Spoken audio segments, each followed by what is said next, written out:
Hello, my name is Janessa, and I'm going to be reading a book called Dr. Soto. It's written by William Steig, and I'm not sure who illustrated it, but it's a good one. Okay, get comfy.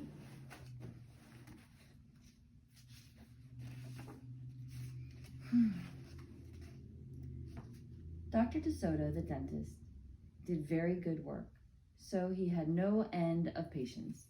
Those close to his own size, moles, chipmunks, etc., sat in the regular dentist chair. Larger animals sat on the floor while Dr. Soto stood on a ladder. For extra large animals, he had a special room. There, Dr. Soto was hoisted up to the patient's mouth by his assistant, who also happened to be his wife. Can you see? There's Dr. Soto right there.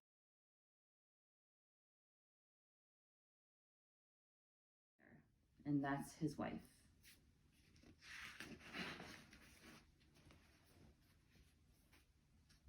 Dr. Soto was especially popular with the big animals. He was able to work inside their mouths, wearing rubbers to keep his feet dry, and his fingers were so delicate and his drills so dainty they could hardly feel any pain. Being a mouse, he refused to treat animals dangerous to mice, and it said so on his sign. Dr. Soto, dentist, cats and other dangerous animals not accepted for treatment.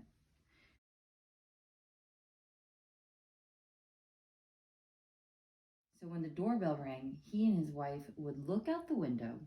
They wouldn't admit even the most timid-looking cat.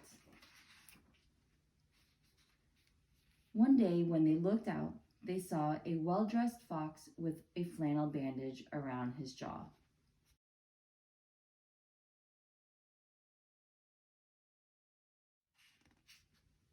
"I cannot treat you, sir," Dr. Soto shouted. "Sir, haven't you read my sign?" "Please," the fox wailed, "have mercy. I'm suffering." And he wept so bitterly it was pitiful to see. "Just a moment," said Dr. Soto. "That poor fox," he whispered to his wife. "What shall we do?" "Oh, let's risk it," said Miss Soto. She pressed the buzzer and let the fox in. Oof, dangerous. He was up the stairs in a flash. "Bless your little hearts," he cried, falling to his knees. "I beg you, do something. My tooth is killing me." I don't know about you, but I hate the dentist. I am terrified of the dentist. And if my teeth hurt, I regretfully go, but I don't want to. "Sit on the floor, sir," said Dr. Soto, "and remove the bandage, please." Dr. Soto climbed up the ladder and bravely entered the fox's mouth. "Oh, wow," he gasped. The fox had a rotten bicuspid and unusually bad breath. Ugh. "This tooth will have to come out," Dr. Soto announced, "but we can make you a new one." "Just stop the pain," whimpered the fox, wiping some tears away. Despite his misery, he realized he had a tasty little morsel in his mouth, and his jaw began to quiver. "Keep open," yelled Dr. Soto. "Wide open," yelled his wife. "I'm giving you gas now," said Dr. Soto. "You won't feel a thing when I yank that tooth." Soon the fox was in dreamland.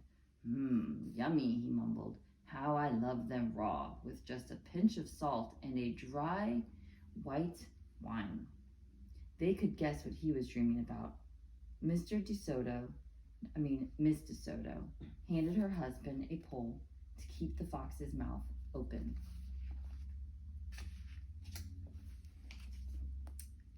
Dr. Soto fastened his extractor to the bad tooth. Then he and his wife began turning the wrench. Finally, with a sucking sound, the tooth popped out and hung, swaying in the air. That sounds terrible. I'm bleeding, the fox yelped when he came to. Dr. DeSoto ran up the ladder and stuffed some gauze in the hole.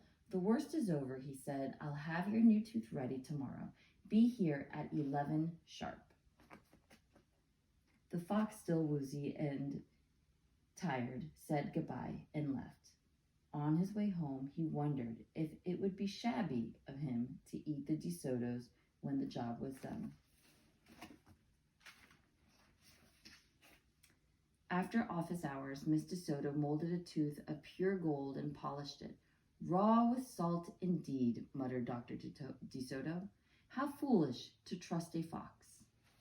He didn't know what he was saying, said Miss DeSoto. Why should he harm us?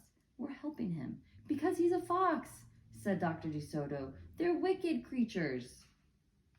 That night, the DeSotos lay awake worrying. Should we let him in tomorrow? Miss DeSoto wondered. Once I start a job, said the dentist firmly, I finish it. My father was the same way. But we must do something to protect ourselves, said his wife. They talked and talked until they formed a plan. I think it will work, said Dr. DeSoto. A minute later, he was snoring. He must have been very confident in his plan. The next morning, promptly at 11, a very cheerful fox turned up. He was feeling not a particular pain. When Dr. DeSoto got into his mouth, he snapped it shut for a moment, then opened wide and laughed.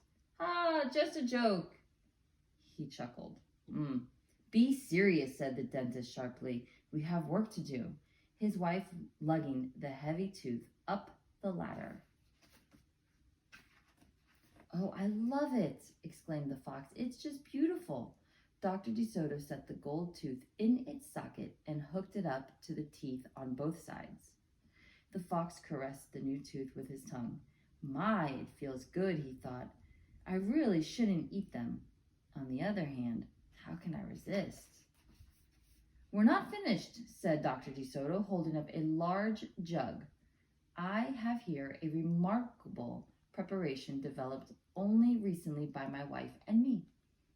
With just one application, you can be rid of toothaches forever. How would you like to be the first one to receive this unique treatment? Sounds suspicious. I certainly would, the fox declared. I'd be honored. He hated any kind of personal pain. You will never have to see us again, said Dr. DeSoto. No one will see you again, said the fox to himself. He had definitely made up his mind to eat them with the help of his brand new tooth. Dr. DeSoto stepped into the fox's mouth with a bucket of secret formula and proceeded to paint each tooth. He hummed as he worked. Miss DeSoto stood by on the ladder, pointing out spots he missed. The fox looked very happy.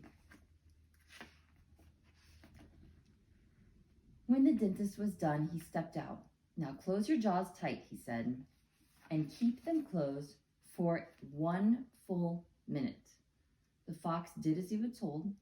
Then he tried to open his mouth, but his teeth were stuck together. Excuse me, I should have mentioned, said Dr. DeSoto.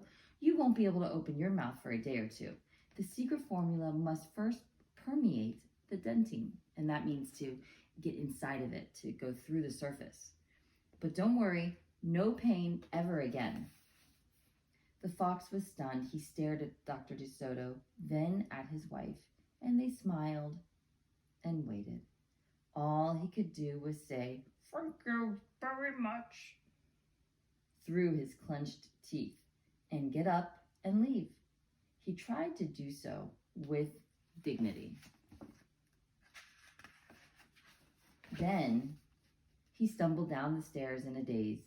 Dr. DeSoto and his assistant had outfoxed the fox.